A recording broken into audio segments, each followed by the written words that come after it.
नमस्कार दोस्तों, कैसे हैं आप सब। आशा करता हूं कि आप सभी स्वस्थ होंगे और बेहतर होंगे। और ये ऑप्शन फॉर्म के वीडियो का दूसरा पार्ट है। अगर आपने इसके पहले ऑप्शन फॉर्म के वीडियो का पहला पार्ट नहीं देखा है तो सबसे पहले मैं रिकमेंड करूंगा कि आप जाएं तुरंत पहले उस ऑप्शन फॉर्म के पहले पार्ट को देखें और उसके बाद इस दूसरे पार्ट को देखें, ताकि आपको बिल्कुल सीरीज में समझ में आएगा कि मैं क्या बता रहा हूं। फिर भी मैं छोटा सा एक रिकैप दे दूं कि मैं आपको इस वीडियो में एसएससी, जीएसटी, एसएचटी का जो ऑप्शन फॉर्म रिलीज हुआ है, जो डिफरेंट डिपार्टमेंट्स के सिलेक्शन के लिए है और डिफरेंट डिपार्टमेंट्स की मोस्ट प्रोबेबिलिटी कहां हो सकती है, किस शहर के लिए हो सकती है, उससे संबंधित ये वीडियो है। और साथ ही साथ मैं आपको स्पेशली बता रहा हूं कि ऑप्शन फॉर्म भरते वक्त आप क्या ध्यान रखेंगे, किस तरह से आप सीनियरिटी लिस्ट सजा सकते हैं। तो मैंने इसके पहले 6 डिपार्टमेंट के बारे में स्पेसिफिक तरीके से बात कर ली है। अब इसके बाद जिस डिपार्टमेंट के बारे में बात करने जा रहा हूं वो है नंबर 7, और जो डिपार्टमेंट है वो है India meteorological department, office of director general of meteorology. यहां पर टोटल 3 सीट है, इस बार 3 सीट्स है। तो इन 3 सीट्स का मैं बता दूं कि डीजी मेट्रोलॉजी जो है वो इसी दिल्ली शहर में बैठते हैं। तो ये जो पोस्ट है ये प्रॉपरली दिल्ली के लिए ही है, लेकिन इसका एक डिपार्टमेंट पुणे में है।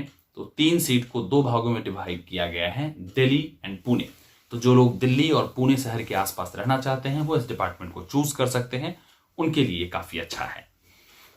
नेक्स्ट डिपार्टमेंट वो है ministry of defence, office of the JS and CAO, AFHQ. दोस्तों सबसे पहले तो ये बता दूं कि ये मिनिस्ट्री ऑफ डिफेंस का एक डिपार्टमेंट है और इसका जो पेरेंटल कैडर है वो ये है, office of the JS and CEO AFHQ. ये आपकी कैडर कंट्रोलिंग अथॉरिटी है। तो मिनिस्ट्री ऑफ डिफेंस में काम करने का फायदा क्या होता है, थोड़ा सा मैं आपको जरूर इसके बारे में बताना चाहूंगा। सबसे पहला फायदा तो ये है कि आपको एक जनरल फायदा वो है कैंटीन कार्ड का, मतलब डिफेंस कैंटीन कार्ड। आपने देखा होगा जो आर्मी, नेवी और एयरफोर्स के लोगों को जो स्पेसिफिक तरीके से जो एक कार्ड मिलता है, जहां पर वो थोड़ा सा सब्सिडाइज रेट में सामान खरीद सकते हैं, ग्रोसरी के और भी स्पेशल आइटम्स। तो आपको कैंटीन कार्ड मिलेगा, बट ग्रोसरी नॉट लीकर। जो लीकर के शौकीन है उनके लिए नहीं, ग्रोसरी वाले के लिए जो है ये आपको मिलेगा, ये एडिशनल बेनिफिट है। तो मैं इसके बारे में बता दूं कि ये जो डिपार्टमेंट है एएफएचक्यू आर्म्ड फोर्स हेडक्वार्टर, इसका 100% जो सीट एलोकेशन है वो दिल्ली में है, 100%। और अच्छी बात यह है कि जीवन भर आप इसमें दिल्ली में ही रहेंगे, दिल्ली से बाहर आपको कभी नहीं भेजा जाएगा। दिल्ली के ही अलग अलग जगहों पर पोस्टिंग होगी, दिल्ली शहर में ही अलग अलग जगहों पर अलग अलग डिपार्टमेंट्स में आप काम करते रहेंगे, ट्रांसफर आपका होता रहेगा, लेकिन रहेंगे आप दिल्ली में। तो ये अच्छी बात है। तो जो लोग दिल्ली शहर के लिए खोज रहे हैं और दिल्ली में रहना चाहते हैं, उनके लिए डिपार्टमेंट बहुत ही अच्छा है। एक तरीके से non transferable to any cities है। तो दिल्ली वालों के लिए बेस्ट डिपार्टमेंट है, और ऐसे लोग जो दिल्ली में आना चाहते हैं। Next, ministry of external affairs, CPO. CPO यानी कि सेंट्रल पासपोर्ट ऑफिस। तो दोस्तों इसमें टोटल 23 सीट है, 23 + 2 पीएच को मिला ले तो ये जो डिपार्टमेंट है ministry of external affairs, CPO है, यानी कि पासपोर्ट ऑफिस है। तो पासपोर्ट ऑफिस आपको पता है कि हिंदुस्तान के हर राज्य के हर कैपिटल सिटी में सीपीओ ऑफिस है लगभग।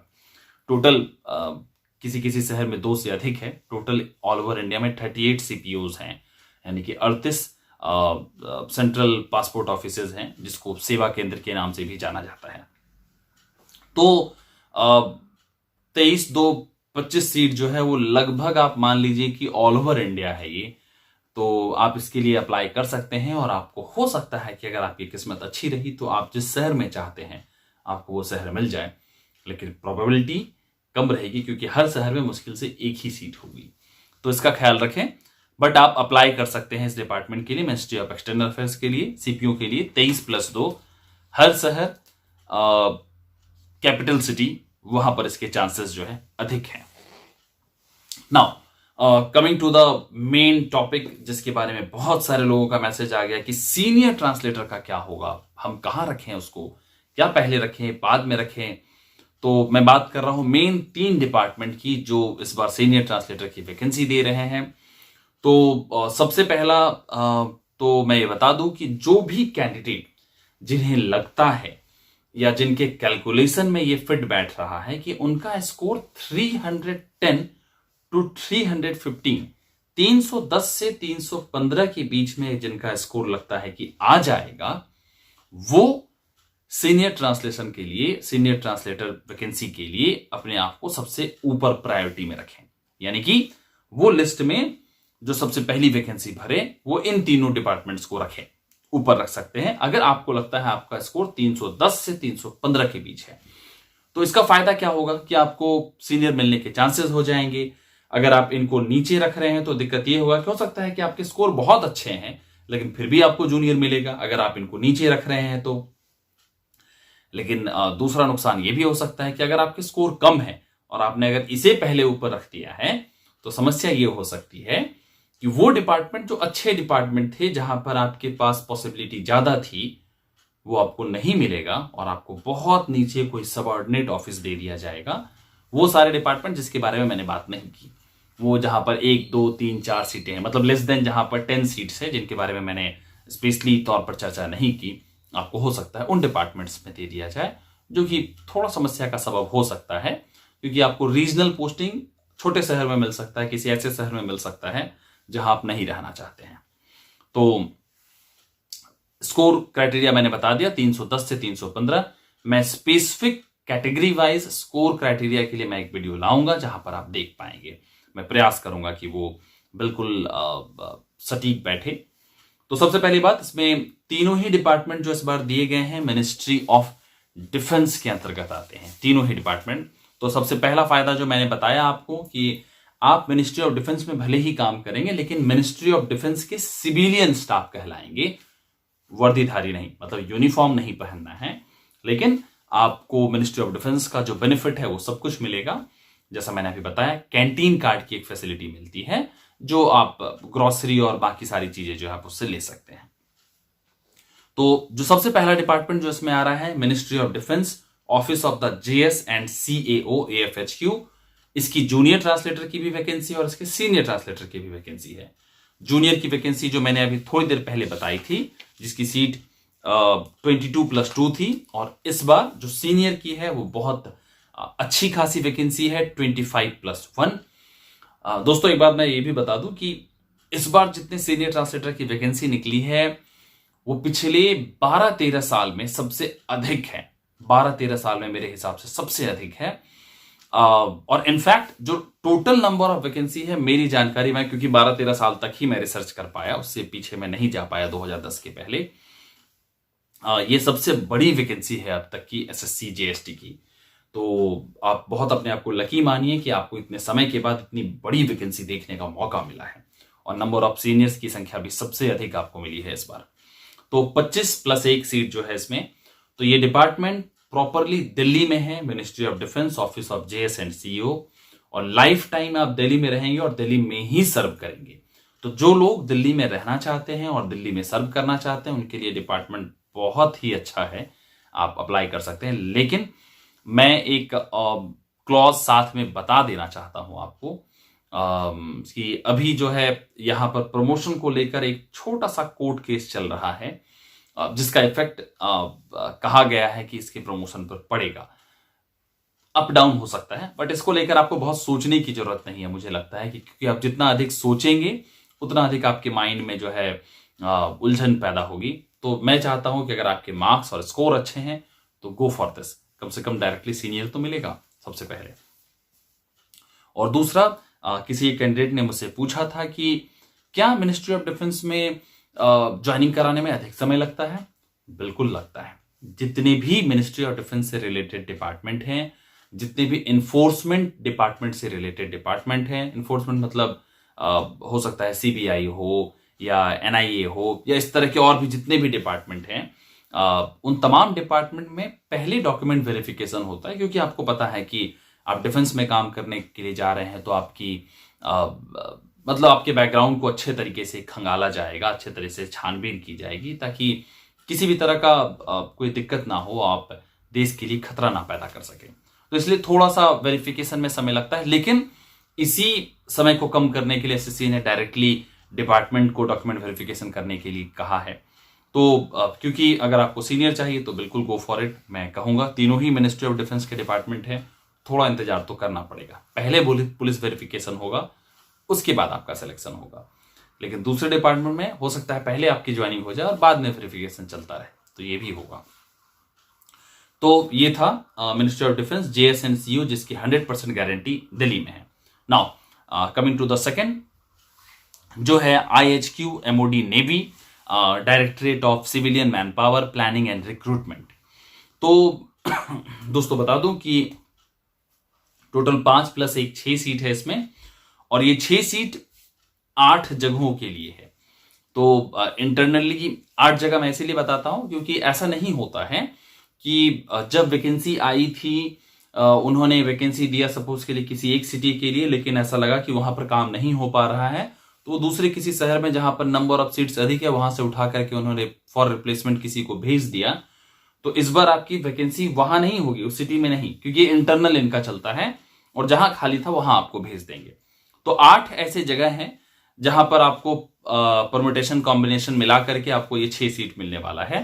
वो है मुंबई, गोवा, मुंबई गोवा आप जानते हैं, दूसरा कारवार, नेक्स्ट कोची, कोची यानी कि Kerala, Chennai, Visakhapatnam, Kolkata and Port Blair.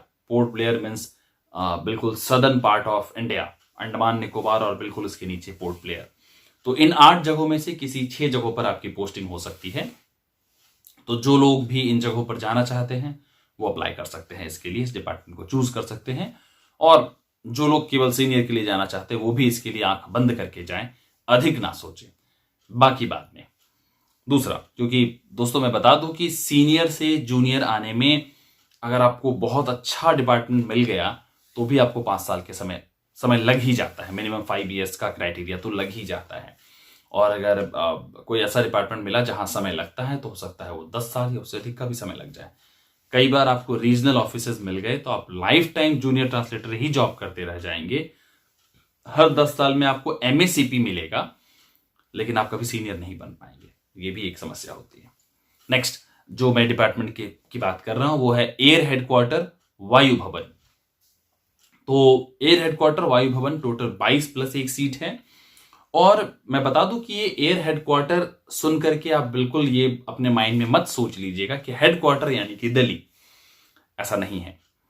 Air headquarter total 7 command में डिस्ट्रीब्यूटेड है, और ये पूरी वैकेंसी 7 कमांड के लिए है।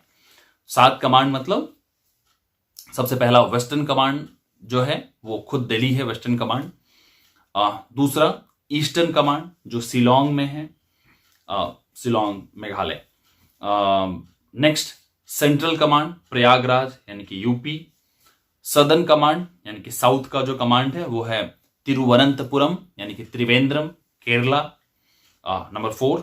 Next one is south western command जो कि है गुजरात, गांधीनगर। और 6 और 7 ये है ट्रेनिंग कमांड। 2 अलग अलग ट्रेनिंग कमांड है, एक है बैंगलोर और दूसरा है नागपुर। तो ये 7 जो कमांड है, इन 7 कमांड में आपकी पोस्टिंग होगी। तो अलग अलग ये 7 शहर भी कह सकते हैं क्योंकि स्पेसिफिक ये शहर हैं, तो आपको इन 7 शहर में रहने का मौका मिलेगा। तो जो लोग भी इसके लिए ट्राई कर रहे हैं, हो सकता है कि आपको बाद में पॉसिबिलिटी हो कि आपको सिटी चॉइस का ऑप्शन मिल जाए। ये इंटरनली होगा, वो जब आपका ऑप्शन फॉर्म भर के आप उस डिपार्टमेंट में चले जाएंगे, हो सकता है कि डिपार्टमेंट आपको ये मौका दे या आप सिटी चॉइस कर लें कि अपनी इच्छा अनुसार आप कहाँ जाना चाहते हैं। या हो सकता है कि डिपार्टमेंट आपको ये मौका ना दे, वो अपने हिसाब से आपको कहीं ना कहीं पोस्ट कर दे। तो पोस्ट भी होगा तो आपको इन 7 शहरों में होगा जो मैंने अभी बताया। तो फिलहाल के लिए मेरी तरफ से ऑप्शन फॉर्म की जानकारी के लिए इतना ही। अगर इसके बाद भी आपके माइंड में अगर कुछ सवाल है तो आप मेरे इस इंस्टाग्राम आईडी पर पूछ सकते हैं। कोई भी डाउट हो तो आप मुझसे इस पर बात कर सकते हैं, टेक्स्ट करें, कॉल ना करें। और जैसा मैंने कहा, कट ऑफ से संबंधित एक अलग वीडियो मैं आपके लिए लेकर आऊंगा, आप उसे देखें और लगभग मैं प्रयास करूंगा कि उसमें भी आपके जितने भी कटअप से संबंधित जितने सवाल हैं मैं उसे कवर कर पाऊंगा। तो फिलहाल के लिए मेरी तरफ से इतना ही। बहुत बहुत शुक्रिया, बहुत बहुत धन्यवाद। Thank you so much. God bless you and best of luck for your option form. Thank you.